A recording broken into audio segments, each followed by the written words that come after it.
On Christmas Day, I was preparing to visit my son when I received a text that made my heart skip a beat. "Don't come at my house, I don't need you anymore and I don't want to see you."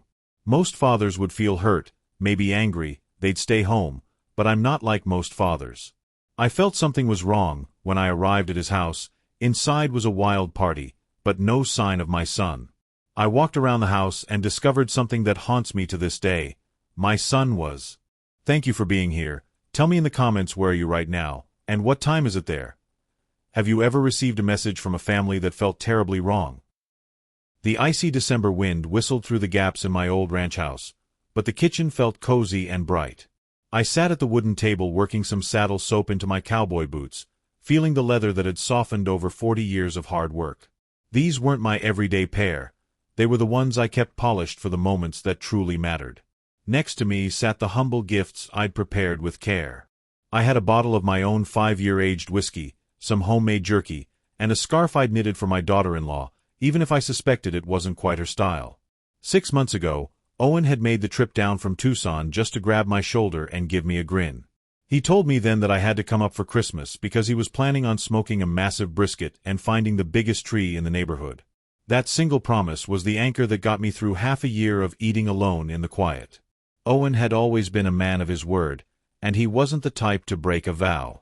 When my phone buzzed, I figured he was just sending over the bus schedule for the morning.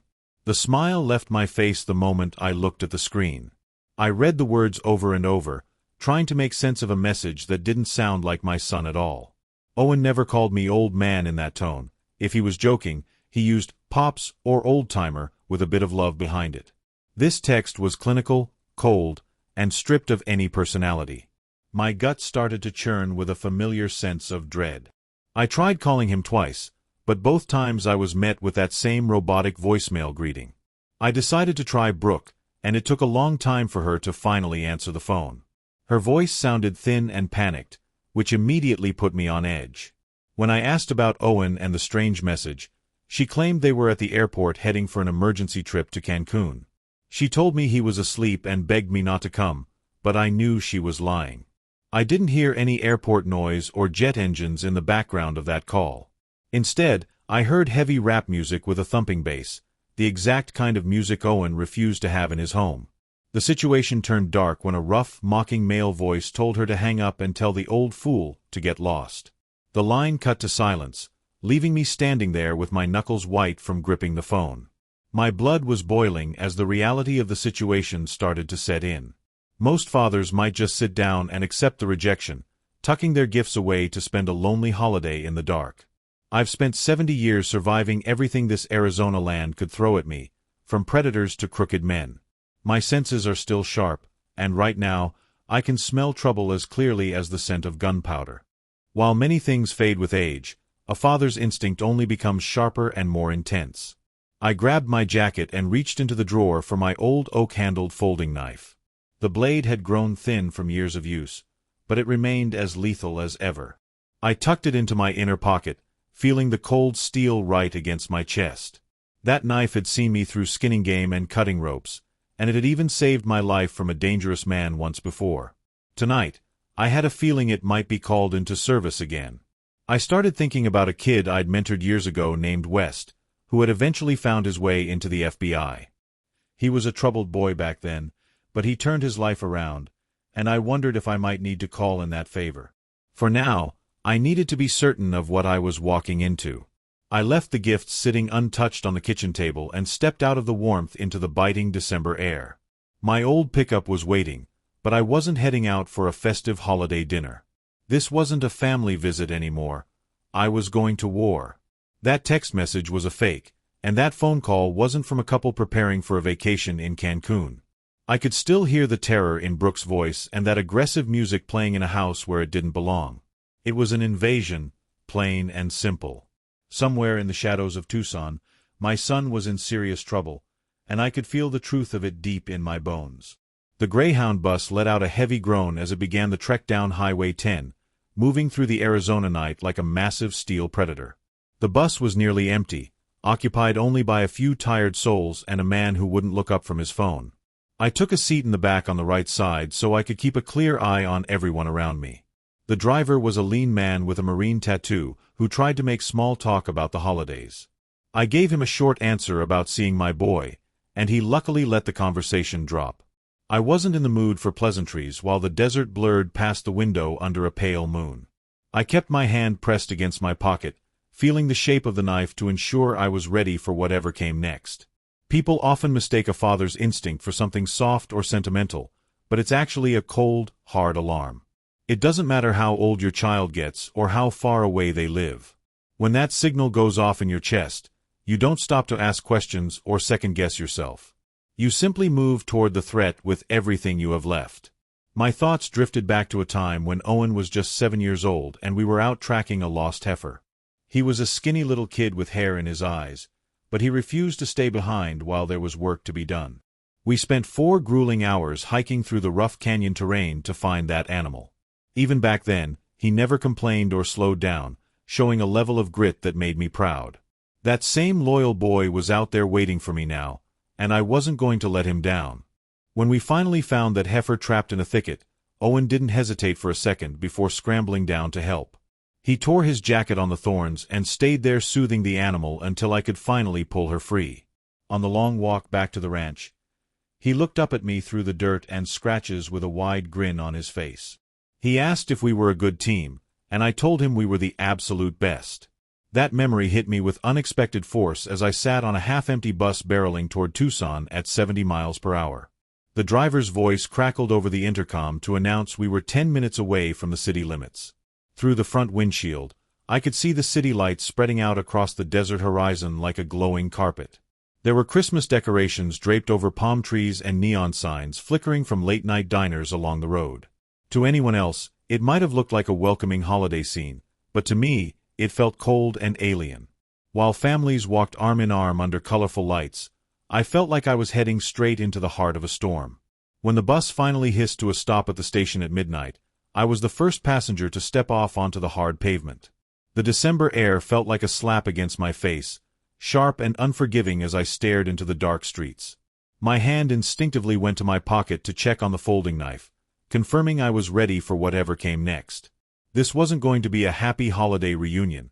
It was the beginning of a confrontation. I hailed a beat-up taxi that smelled of stale coffee and gave the driver the address for Owen's neighborhood.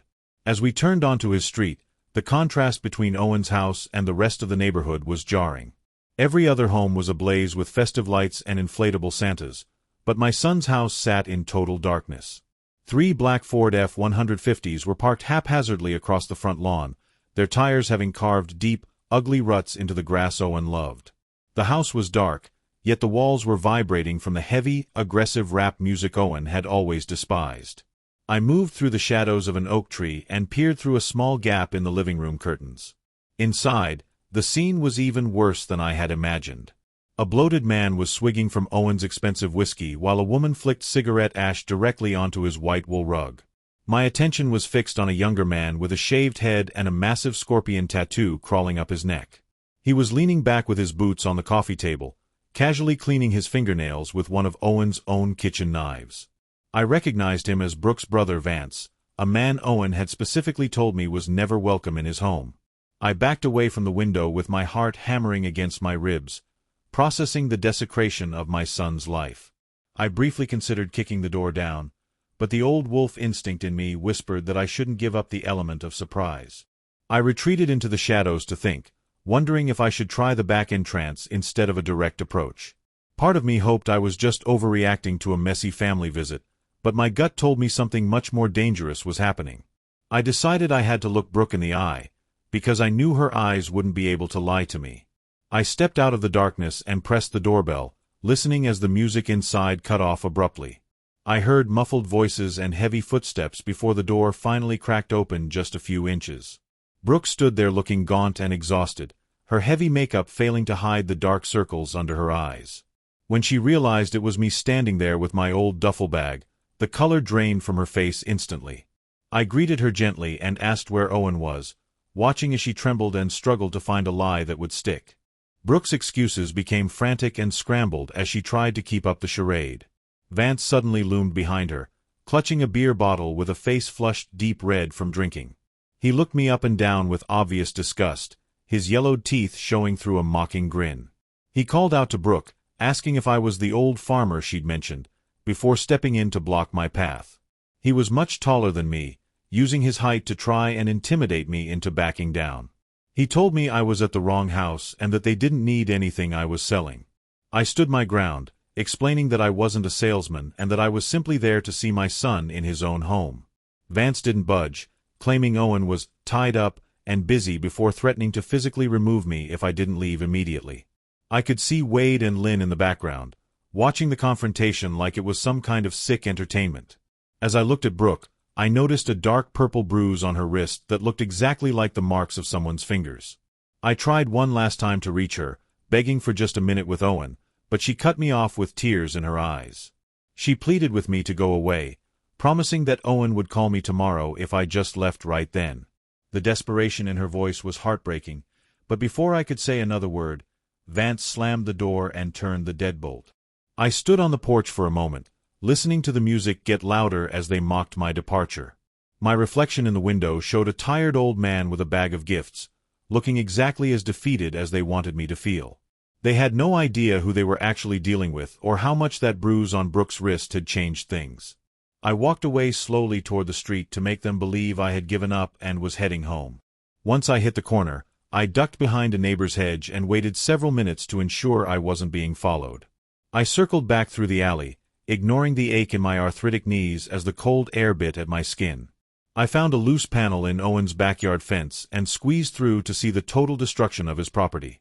The rose bushes he had planted with Brooke were crushed into the mud, and the lawn was ruined by deep tire tracks.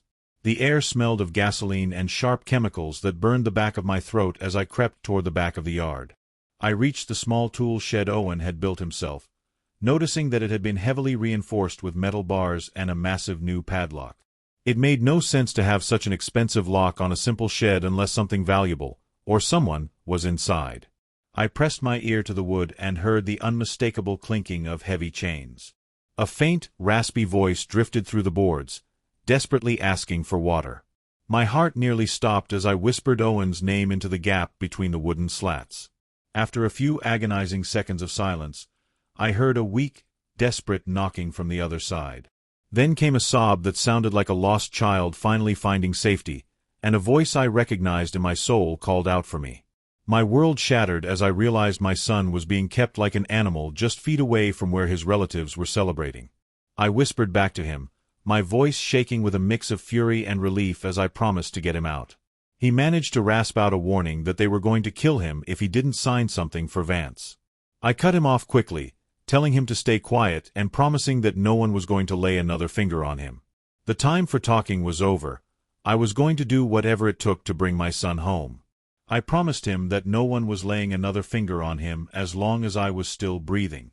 I stepped back and glared at that massive padlock, feeling a cold, calculated rage begin to boil over. This wasn't the kind of anger that makes a man reckless. It was the kind that makes him efficient and dangerous. I looked back at the house, where the music was still thumping and the lights were still bright, knowing they had no idea the reckoning that was coming their way. I pulled my folding knife from my pocket, knowing the blade couldn't cut steel, but I was determined to find another way. I scanned the wreckage of the yard until I spotted a rusted length of iron rebar hidden under some overgrown vines. It was about 2 feet long and solid enough to serve as a lever, so I grabbed it and headed back to the shed. I realized the padlock was too strong to break, but the wooden doorframe was old and softened by years of desert storms. I wedged the rebar behind the metal bracket and put every bit of my 70 years of strength into it. My muscles screamed and sweat poured down my face, but I didn't stop until the wood finally splintered and the door groaned open. I froze for a heartbeat, listening to see if the noise had alerted anyone in the house, but the heavy bass of the music drowned out the sound of the wood snapping. I stepped inside the shed, hit by a sickening wall of smells, sweat, old urine, and the sharp tang of chemicals. I clicked on my phone's flashlight, and the beams swept over old lawn equipment before landing on a sight that nearly broke me. My son was curled on the concrete in his boxers, his hands tied behind his back and a heavy iron dog chain bolted from his ankle directly into the floor. His leg was swollen and discolored, twisted at a sickening angle that made my stomach turn. When Owen saw me, his eyes filled with terror instead of relief, and he begged me to turn off the light and run. He told me that Vance had a gun and would kill me if he found me there, but I ignored the warning and dropped to my knees beside him. I cupped his face in my hands, my own tears falling onto his bruised skin as I whispered a promise that I was getting him out. He was trembling with cold and fear, telling me that Vance checked on him every few minutes, but I told him I wasn't going anywhere without him. I started working on the coarse ropes around his wrists, my fingers stiff but determined. The ropes finally fell away, and Owen let out a sharp gasp of pain when he tried to shift his weight. I told him to stay still, knowing his ankle was likely broken and that we had to deal with the chain next. The bolt in the concrete was too deep to pull, but I noticed some of the chain links were rusted and potentially brittle. I draped my heavy jacket over his shaking shoulders to keep him warm while I prepared to use the rebar as a pry bar once more. As I worked, I demanded to know why Brooke's own family would treat him like a captive animal. Owen explained through shallow gasps that he had discovered Vance and Wade using his trucking company to move shipments of crystal meth. He had caught them in the garage late at night, pulling white packages out of spare tires, and had threatened to call the police. Before he could even reach for his phone, his father-in-law had ambushed him from behind with a tire iron. My blood ran cold as I realized the people partying in that house weren't just relatives. They were monsters who had traded their own family's safety for drug money. Owen's voice was barely a whisper as he described the nightmare, explaining how he had blacked out after being ambushed. When he finally came to, he was tied up in the shed with Vance looming over him, a baseball bat in hand and a cruel smile on his face. Vance mocked him for not minding his own business before swinging the bat with full force, shattering Owen's leg and sending him into a cycle of agonizing pain and unconsciousness. They had used his own phone to send those deceptive texts, holding a gun to Brooke's head to force his cooperation. The betrayal ran deeper than I could have imagined, especially when Owen told me that Brooke had eventually stopped fighting for him. Her parents had given her a choice between a life of luxury or seeing her entire family go to prison, and she had chosen them. It was a poisonous truth that hung heavy in the freezing air of the shed. I asked why they hadn't just killed him, and Owen pointed toward a workbench where a tray of drug paraphernalia sat ready. They needed him alive because his clean record and his company were the perfect tools for laundering money and moving product. Their plan was to turn an honest, hard-working businessman into a helpless addict so that his word would be worthless to the police. If he ever tried to speak out, they would simply dismiss him as a paranoid junkie accusing his respectable in-laws. It was a sickeningly efficient way to break a man's spirit and own him forever without the mess of a murder investigation. I looked at the syringes and then at the chain around my son's ankle, my voice turning as hard as Arizona bedrock. I told him firmly that there would be no injection tonight, and that I would never let them turn him into their slave. Suddenly, the latch on the shed rattled and heavy footsteps crunched through the dry grass outside. Vance was approaching, drunkenly singing a Christmas song and clinking bottles as he neared the door. Owen frantically begged me to hide, but I knew that if I stayed in the shadows, Vance would only go through with his plan to inject the poison. The door creaked open, and Vance stumbled inside, silhouetted against the pale moonlight with a beer in one hand and a gun in the other. He swayed on his feet, calling out that it was time for Owen to take his medicine. As Vance tilted his head back for a swig of beer, leaving his throat and guard completely exposed, I made my move. I swung the iron rebar with everything I had, connecting solidly with his wrist and sending the gun skittering across the concrete floor. Vance let out a scream of shock and rage, hurling his beer bottle at my head before charging at me like a wild bull. He slammed into me with his full weight, pinning me against the fertilizer bags and wrapping his thick fingers around my throat. I felt my vision start to tunnel as he growled his intent to kill me, but my hand was already fumbling for the knife in my pocket.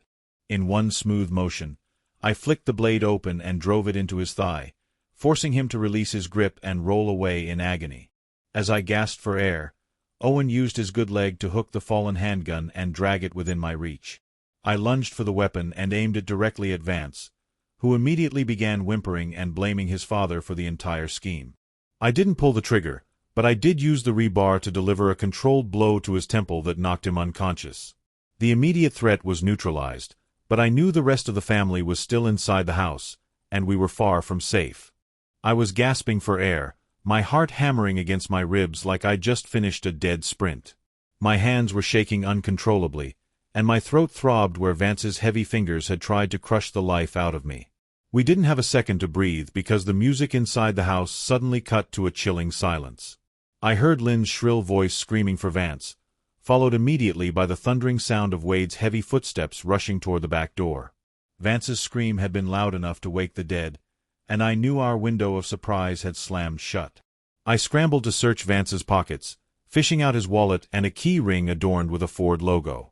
I felt a surge of hope at the sight of the keys, but that faded when I realized the padlock on Owen's ankle didn't have a matching key on the ring.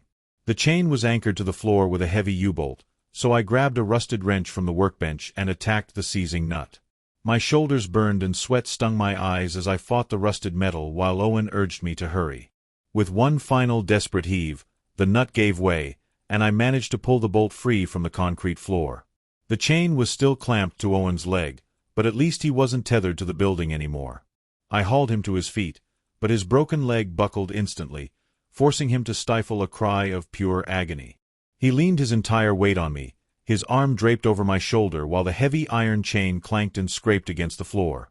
We stumbled out of the shed just as the halogen floodlights on the back porch flared to life, blinding us with a harsh white glare.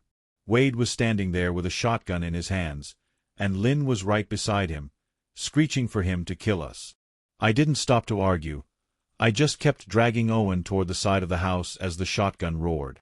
The first blast tore into the dirt just 5 feet away, sending a spray of gravel into the air. I yelled at Owen to run as a second shot shredded the tree branches directly above our heads, raining debris down on us. We lurched toward the front yard, where the black trucks were parked, and I frantically hit the buttons on the key fob. The middle truck's lights flashed in response, and I practically shoved Owen into the passenger seat, ignoring his groans of pain as I slammed the door. Wade rounded the corner just as I scrambled into the driver's seat and locked the doors. He leveled the shotgun at the windshield, but I looked him dead in the eye and decided to see if his lead was faster than my engine. I twisted the key, and the V8 roared to life with a powerful growl that drowned out his threats. I slammed the truck into drive and floored the gas, sending the massive vehicle charging straight at him. He had to dive into the grass to avoid being crushed, losing his grip on the shotgun as I plowed through the iron front gate. The impact with the gate was violent, throwing my head against the steering wheel and filling my vision with bursting stars. I didn't let up on the gas, fishtailing the truck onto the suburban street and roaring away into the night.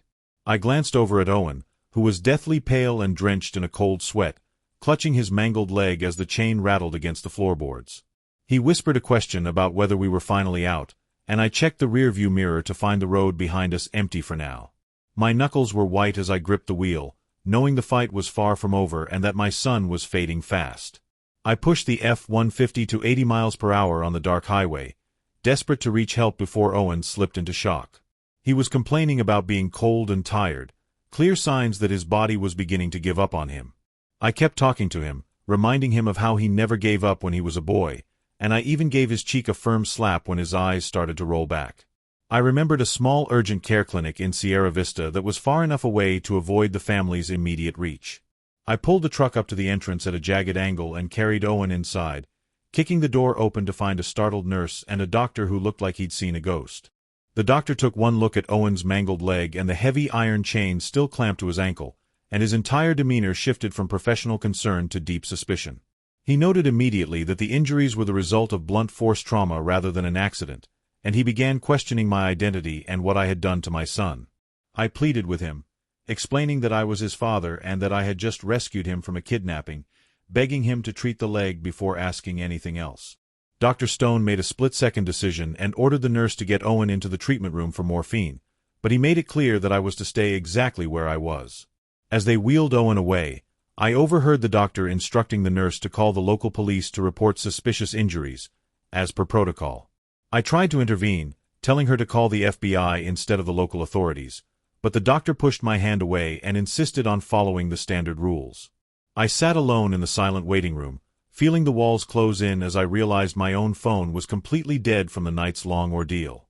I knew that local police involvement was a death sentence because the Sterling family likely had the entire town in their pocket. The sound of sirens cut through the quiet night, but they were far too fast to be a standard response to a medical call. 2 patrol cars screeched into the lot, and Sheriff Carson stepped inside, his uniform straining against his frame and his eyes immediately locking onto me. He walked straight toward me without hesitation and announced that I was under arrest for kidnapping and assault. My heart sank as I realized the Sterlings had called ahead to paint me as a dangerous, delusional old man to their drinking buddies on the force. Carson leaned in and whispered that I had poked the wrong hornet's nest, making it clear that his loyalty lay with Wade and Vance. I realized then that the only way to save Owen was to stay out of their handcuffs, so I made a desperate move and swung a plastic chair at the nearest deputy. I bolted for the treatment room and slammed the door shut, shoving a heavy medicine cabinet in front of it to buy us a few precious seconds. The deputies began hammering on the door, and a tear gas canister shattered the small window, filling the room with thick, choking white smoke. Everyone in the room started coughing as the gas burned our eyes and lungs, and I turned to Nurse Emily, begging her for her phone. She was terrified, but something in my voice must have convinced her because she handed it over with trembling fingers. I could hear the medicine cabinet scraping across the floor as the deputies pushed from the other side, the wood of the door frame splintering under the pressure. I had less than a minute before they broke through, so I dialed the one number I had memorized years ago, the number for Agent West. The phone rang once, then twice, as I stood in the middle of the stinging smoke, praying that West would pick up. My lungs felt like they were on fire, and the sound of the door finally giving way echoed through the small room. If he didn't answer now, Owen and I were as good as dead at the hands of these corrupt men. I gripped the phone so hard I thought it might crack, waiting for a voice on the other end to offer us a lifeline. I gasped for air through the stinging tear gas, hearing the phone ring as Carson's men hammered on the door. When the voice on the other end answered, I knew immediately it was the deep, authoritative tone of my old student, Agent West. I scrambled to explain the situation, telling him about the Sterling cartel, the corruption of the local police, and the state of my son's mangled leg. West didn't waste a second, shifting into a professional gear and ordering me to barricade the door and survive for 30 minutes while he mobilized a helicopter unit from Tucson. I handed the phone back to Emily, knowing that 30 minutes would feel like an eternity with a splintering door as our only defense. As the deputies used their gun butts to shatter the wood, I realized I needed a weapon that bullets couldn't stop. I turned to Emily and asked if her phone could live stream, and despite her terror, she nodded and opened her app. I took a deep breath, trying to look like a composed father rather than a madman, and addressed the camera as thousands of people began to tune in. I showed them Owen, his leg purple and swollen with the iron chain still biting into his ankle, and I held up the SD card Owen had hidden in his shoe that proved the Sterlings were trafficking meth. I told the world that the police outside weren't there to save us, but to silence us on behalf of the cartel. The door finally gave way with a violent crash, and the medicine cabinet was tossed aside like a toy. Four deputies in gas masks stormed the room with batons raised, and I urged Emily to hit post on the video just as the first blow struck my shoulder. A taser dart hit my back, and the electricity coursed through my muscles, sending me collapsing onto the cold floor in a heap. As my vision blurred, I saw the notification on Emily's screen showing that the video had already been shared tens of thousands of times. I lay there twitching, but I smiled because I knew that even if they killed me, the truth was already out where they couldn't reach it. Sheriff Carson stood over me with his boots planted firmly on either side of my ribs. His face twisted in pure hatred as he raised his baton for a final, lethal strike. I closed my eyes, silently asking for Owen's forgiveness, but the blow never came. Instead, the front of the clinic exploded inward as a breaching charge tore through the entrance, followed by the heavy, rhythmic thud of military-grade boots. A voice like thunder echoed through the halls, announcing the arrival of federal agents and demanding that everyone drop their weapons immediately. 8 FBI tactical agents flooded the room, their red laser sights dancing across Carson's chest as he froze in mid-swing. Agent West walked through the smoke with a calm, absolute steady pace, looking every bit the man I had taught years ago. He told Carson that he was only going to give the order once, and that anyone left holding a weapon would be treated as a cartel associate and engaged with lethal force. Carson's bravado vanished instantly. His hand shook as his baton clattered to the floor, and he collapsed to his knees claiming he was just doing his job. West didn't buy the lie for a second, ordering his team to strip the badges and weapons from the deputies while announcing that Carson was now a suspect in a federal investigation. While his team handled the arrests with rough, professional efficiency, West holstered his weapon and rushed over to my side. He knelt in the debris and the fading tear gas, helping me sit up and checking to see if I was still whole. I looked past him toward the bed where Owen was still breathing, the harsh fluorescent lights of the clinic now reflecting off the gold letters on the backs of the FBI vests. The war I had started in my kitchen was finally over, and for the first time since that December wind began to howl, I knew my son was actually going to make it home. I coughed through the lingering burn of the tear gas, my vision finally clearing enough to see West's familiar, determined eyes. He hadn't changed much since he was my student, still possessing that same look of resolve that I had tried to instill in him years ago. He told me that he came because I was the one who taught him never to abandon family, a lesson he clearly took to heart. I gripped his arm with what little strength I had left, begging him to save Owen, and he gestured toward the bed where FBI paramedics were already stabilizing my son. The relief that washed over me when they confirmed he would make it was more overwhelming than the gas itself, and I finally let out a breath I felt I'd been holding for a lifetime. West explained that the FBI had been able to reach us so quickly because they mobilized a rapid-response Black Hawk helicopter from Tucson the moment he got my call. My live stream had gone viral with millions of views in less than half an hour, creating a political firestorm that forced the FBI director himself to order an immediate intervention. I watched from the wall as Sheriff Carson was dragged out in handcuffs, his face a mask of terror now that his shield could no longer protect him from his own crimes. West stood by me, reminding me that I had been the one to light the match that would eventually burn down the entire Sterling empire. Owen's eyes met mine for a brief second as they moved him to a gurney, and the silent "thank you" he mouthed was all the reward I needed. 3 days later, on the day after Christmas, I sat by Owen's bed in a secure wing of the Phoenix Military Hospital. He had undergone extensive surgery to repair his leg with pins and screws, and though the doctor said he would always have a limp, he was just grateful to be alive and walking. Armed federal guards stood outside our door, ensuring that the Sterlings could never reach us again while the world outside erupted in outrage over the video. West visited us with a tablet, showing that the footage had reached nearly 50 million views and had prompted the governor to launch a full-scale federal investigation into the local police department. The Sterling family hadn't even realized I'd escaped until the FBI was already breaching their front door the next morning. The raid on the Sterling property had uncovered a secret vault beneath the garage floor, filled with over 100 pounds of narcotics, illegal weapons, and ledgers detailing their entire criminal enterprise. It was the largest cartel bust in Arizona's history, and the SD card I had recovered from Owen's shoe provided the final, ironclad proof of their guilt. The video on that card captured the exact moment Owen was ambushed, leaving no room for the family to lie their way out of a conviction. When Owen asked about Brooke, West revealed that she was being charged as an accessory. She had watched the torture in silence and chosen her father's lifestyle over her husband's life. Owen took the news with a hollow silence, acknowledging that she had made her choice and would now have to live with the consequences. 3 months later, in March, the trial of the century began in a packed federal courthouse in Tucson. The air inside the building was thick with anticipation and the sharp scent of industrial floor cleaner, a stark contrast to the dusty desert heat waiting just outside the heavy bronze doors. Security was tighter than I had ever seen in my life, with federal marshals stationed at every corner and metal detectors buzzing incessantly as a tide of people surged inward. Press from every major network and activists from across the country filled every available seat, all of them eager to witness the official downfall of the Sterling family. This wasn't just a local criminal case. It was a public execution of a dynasty that had believed itself untouchable for decades. Owen sat in a wheelchair in the front row, his back straight and his face set in a mask of stoic calm that masked the physical pain he still endured. He stared directly at his former in-laws, who sat slumped at the defense table in their neon orange jumpsuits, stripped of the designer labels and expensive watches that used to define them. The visual contrast was jarring, as the once powerful patriarch and his sons now looked like the common thugs they had always been beneath the surface. The defense team was led by a silver-haired attorney in a $5,000 suit who paced the floor with the predatory grace of a man used to winning at any cost. He spoke with a polished, rhythmic cadence, attempting to spin a sophisticated web of lies about Owen's mental state and self-inflicted injuries. The attorney leaned over the podium, his voice dripping with mock sympathy as he suggested that my son had suffered a psychotic break brought on by the pressures of his job. He had the audacity to claim the viral video that had captured the world's attention was a clever fabrication, a digital forgery designed to extort a wealthy and respected family.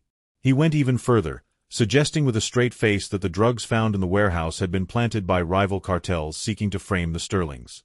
It was a desperate, nonsensical performance, yet the weight of the evidence against them was a mountain they could never truly climb.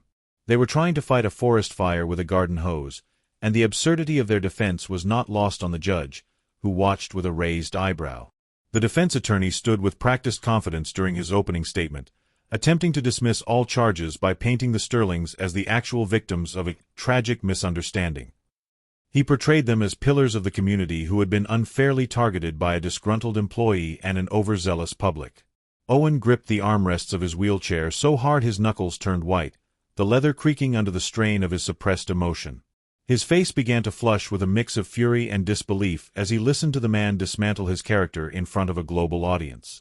The lies were a secondary assault, a verbal beating that sought to finish the job the tire iron had started in that dark shed. I leaned in close to his ear and whispered for him to take it easy, placing a steadying hand on his trembling shoulder. I reminded him that the truth was like a needle that would soon pierce through their elaborate balloon of lies, leaving them with nothing but hot air. Owen took a deep, shuddering breath and closed his eyes for a moment, letting my words anchor him to the reality of our position. We had lived through the nightmare, and we knew that no amount of expensive legal maneuvering could change the facts of what had happened. The prosecutor, a woman with a reputation for being as relentless as a desert storm, didn't flinch as the defense concluded their theatrical display. She stood up slowly, adjusted her blazer, and turned toward the jury with a look of absolute certainty. She spoke calmly, telling the judge and the jury that while viral videos can indeed be edited and manipulated, she had something far more definitive in her possession. The courtroom went silent as she reached into a small evidence bag and held up the tiny SD card that Owen had miraculously hidden in the sole of his shoe. This wasn't just another copy of the footage that had leaked online. It was the raw, unedited body camera footage from his safety vest. It contained the metadata, the timestamps, and the high-fidelity audio that would prove, beyond any shadow of a doubt, exactly what had occurred. The defense attorney's confident smirk vanished instantly, replaced by a pale mask of dread as he realized his $5,000 suit couldn't protect his clients from the digital ghost of their own crimes. The courtroom fell into a deathly silence as the lights dimmed and the footage began to play on the large monitors, showing Owen's exact point of view as he walked into the drafty warehouse. The jury watched in high definition as Wade and Vance moved with practiced efficiency, slicing open spare tires to reveal dozens of tightly wrapped white drug packages hidden within the rubber. The audio captured by Owen's discreet equipment was hauntingly perfect, picking up the rhythmic rasp of the blades and the heavy breathing of men who thought they were alone.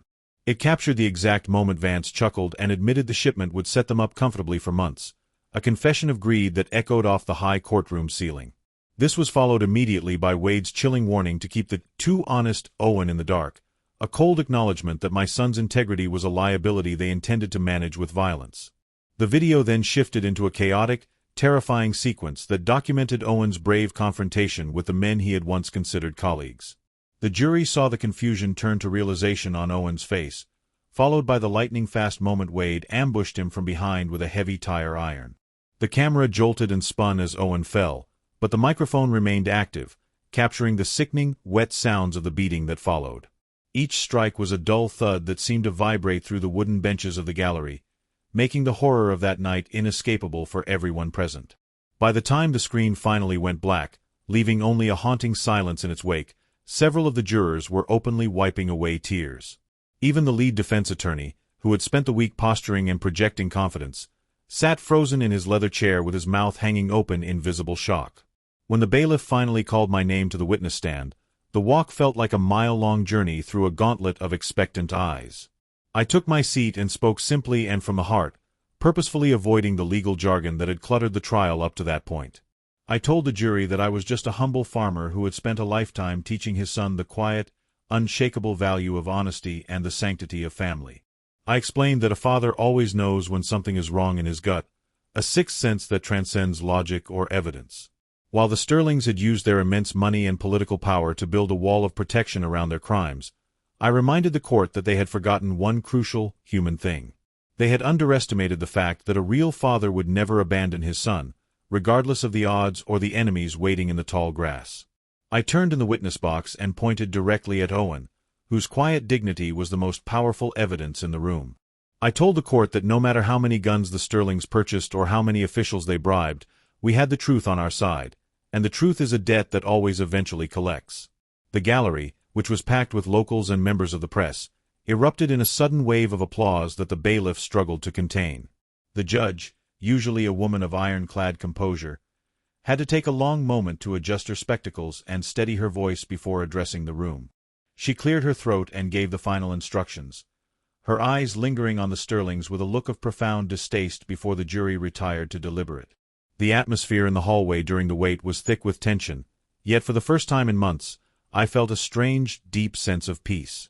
The jury returned in just 4 hours, a remarkably short time for a case of this magnitude, signaling that the evidence had left no room for doubt. The foreman stood tall and read out the guilty verdicts for every single defendant, the word guilty repeating like a rhythmic hammer blow against the Sterling's legacy. The judge showed no leniency, handing down decades-long sentences that ensured the core of the Sterling family would never see the outside of a federal prison for a very long time. As the marshals led them away in handcuffs, Wade finally looked in our direction, but the fire in his eyes had been replaced by the hollow stare of a man who realized his empire was ash. We walked out of that building as free men, the weight of the ordeal finally falling away as we stepped onto the stone steps. The battle in the courtroom was over, but the journey toward healing was only just beginning for my son and me. The legal proceedings had reached their inevitable conclusion, but the emotional debris remained scattered across the courtroom floor. After the sentencing was handed down, Brooke was granted a final 5 minutes to see Owen under the strict, watchful supervision of Agent West. She stood there in the stark fluorescent light, a ghost of the woman she used to be, now draped in the harsh fabric of an orange jumpsuit. Mascara streaked down her face in dark, jagged lines as she sobbed, her voice trembling with a desperate, frantic energy. She clutched at the air between them, claiming over and over that she had only stayed silent because she was terrified for her life. The excuses tumbled out of her like a flood, a pathetic attempt to bridge a chasm that had grown too wide to cross. Owen listened to her pleas with a stillness that was both unnerving and deeply profound. He didn't interrupt her or offer the comfort she so clearly craved. He simply let her words hang in the heavy air of the holding room. Finally, he spoke, his voice low and steady, carrying a weight of maturity that seemed to have aged him a decade in a matter of months. He told her that while he didn't blame her for being scared, her silence during his long hours of torture was a wound that hurt more than any physical beating he had endured. It was a betrayal of the soul, a failure of the heart that no apology could ever truly mend. He looked her in the eyes and told her that he needed a partner who would stand with him in the storm, not someone who would hide behind his enemies while he bled. Without waiting for a response, he turned his wheelchair away. The mechanical were signaling the end of an era and his final goodbye. It was a moment of immense strength and painful wisdom that left the room in a ringing silence. As I stepped behind the chair and began to push him out into the golden Arizona sunshine, the transition from the gloom of the courthouse to the brilliance of the day felt like a baptism. The heat of the sun hit our faces, a stark contrast to the cold, sterile environment we had just left behind. I leaned down, my hand resting firmly on his shoulder, and told him exactly how proud I was of the man he had become. He had navigated the darkness and emerged with his integrity intact, choosing self-respect over the comfort of a toxic love. We moved toward the car in silence, the weight of the past finally beginning to lift as we stepped into a future we had fought tooth and nail to secure. 3 months later, the world had transformed itself, shedding the skin of winter for something vibrant and new. The cold, desperate December nights that had nearly broken us were now nothing more than a distant, flickering memory. They were replaced by the warm, sage-scented air of a June evening on the ranch, where the horizon seemed to stretch on forever.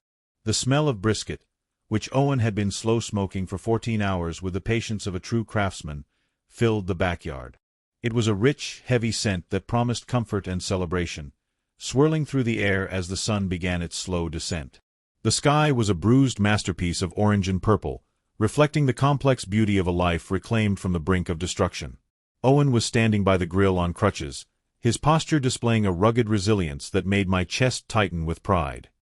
His face was lit by the orange glow of the crackling mesquite fire, and for the first time in a long time, a genuine smile had returned to his eyes. He still carried the physical marks of his ordeal, including a jagged scar on his forehead from the attack that served as a permanent map of his survival. However, his gaze was clear and full of life, devoid of the haunting shadows that had plagued him in the weeks following his rescue. He called out for me to bring the whiskey, his voice carrying across the yard with a newfound strength that signaled his healing. I went inside and grabbed the aged bottle I had originally prepared for our Christmas celebration 6 months ago, carefully dusting it off. Agent West arrived just as the first few stars began to prick through the deepening velvet of the sky. He had driven for hours from Phoenix, leaving the chaos of the city behind to join us for a dinner that was more of a rite than a meal. There was a different energy about him now, The professional shield of the federal agent had softened into the relaxed demeanor of a comrade. We sat around the stone fire pit, three men bound together by a war that had started in a dark, lonely shed and ended in a crowded federal courtroom. We were a strange trio, perhaps, but the bond between us was forged in the kind of pressure that creates diamonds. The fire popped and hissed, sending sparks dancing into the night air like tiny, short-lived stars. We raised our glasses in a collective toast to home, to justice, and to the simple, breathtaking gift of being alive. The whiskey was smooth and amber, its warmth blooming in my chest and mirroring the heat of the fire at our feet. There was a profound comfort in the silence that followed, the kind of silence that only exists between people who have seen the worst of the world and come out the other side. I sat back and watched Owen laughing with West, his crutches leaning against his chair like discarded weapons from a battle that was finally over. They were a testament to what he had survived, a physical reminder of his endurance and the long road of recovery he was still traveling. He wasn't the same boy who had been taken, but the man who remained was stronger, tempered by the fire and ready for whatever came next. My eyes stung with a sudden, overwhelming surge of gratitude as I looked out over the vast, darkening desert. The landscape was beautiful and unforgiving, much like the journey we had just completed. I realized then that despite everything we had lost, the innocence, the time, and the peace of mind, we had managed to save the one thing that truly mattered. We had saved each other, and in doing so, we had preserved the soul of our family. The ranch felt like a fortress now, a sanctuary where the ghosts of the past could no longer reach us. As the stars multiplied above us, I knew that the morning would bring new challenges, but for tonight, the warmth of the fire and the company of my son were more than enough. The world we inhabit is far more treacherous than the polished surfaces of our daily lives would suggest. It is a place teeming with clever traps and predators who have mastered the art of hiding behind friendly faces, waiting for the precise moment when your guard is down. These individuals are experts at the long con, ready to strip away your money, your home, or even the hard-earned reputation you spent a lifetime building. They operate in the shadows of bureaucracy and the bright lights of social circles alike, yet their goal is always the same: to take what is yours. However, there is a fundamental truth that these predators can never alter, no matter how much material wealth they manage to siphon away. They can never touch the bond of the blood that runs through your family, as that connection is forged in a fire they cannot extinguish. You must learn to never ignore that quiet, persistent voice in your heart that speaks when logic remains silent. It is that sudden, chilling instinct that tells you your child is in danger, a primal alarm that bypasses the brain and strikes straight at the soul. When that feeling hits, you cannot afford the luxury of doubt or the paralysis of social niceties. You have to throw your fear straight to hell, find the strength to break down whatever doors stand in your way, and prepare to fight with everything you have left. In those moments, the civilized world falls away, leaving only the raw necessity of protection and the unwavering resolve of a parent. It is an exhausting, terrifying reality, but it is the only way to ensure that the wolves do not win. True prosperity is often misunderstood in a culture that worships the accumulation of assets and digital zeros. The greatest wealth a man can ever own isn't sitting in a mahogany-lined vault or a high-yield bank account somewhere across the globe. I gestured toward Owen and West as they sat beside me, their presence a living testament to the battles we had survived together. I looked at them and knew with absolute certainty that the only thing that truly matters is the specific group of people gathered around your fire at the end of the day. They are the ones who know your scars, the ones who have seen you at your weakest, and the ones who still choose to stand by your side when the rest of the world has turned its back. I am Nash, and while I have worn many hats and carried many burdens, being a father is the proudest title I will ever hold. It is a role that demands more than any job, yet pays in a currency that cannot be devalued by inflation or stolen by a thief. I took a piece of the brisket Owen handed me and slowly savored the rich, smoky flavor that seemed to coat my tongue. It was a simple meal, prepared over an open flame under the vast expanse of the sky, yet it was better than anything you could find in a five-star restaurant. Owen gave me a wide, knowing grin, reminding me with a playful wink that he'd promised the best barbecue in Arizona all those months ago. The desert air was biting, but the heat from the pit kept the chill at bay as we sat in comfortable silence. I raised my glass one last time to toast a Christmas celebration that was technically 6 months late but felt exactly like it was on time. Time is a fluid thing when you are fighting for your life, and the calendar matters far less than the fact that we were finally here, together and whole. Owen raised his glass in return, the amber liquid catching the light of the embers as we acknowledged the miracle of our reunion. As the fire crackled and hissed under the brilliant, indifferent stars, I realized our hearts had never been warmer despite the biting cold of the desert night. Looking back on the long, jagged path of this journey, it still haunts me how close I came to losing absolutely everything I hold dear.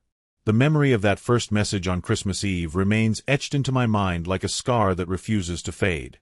There was a small, cowardly part of me that almost convinced myself he was fine, whispered that I was overreacting to a simple text.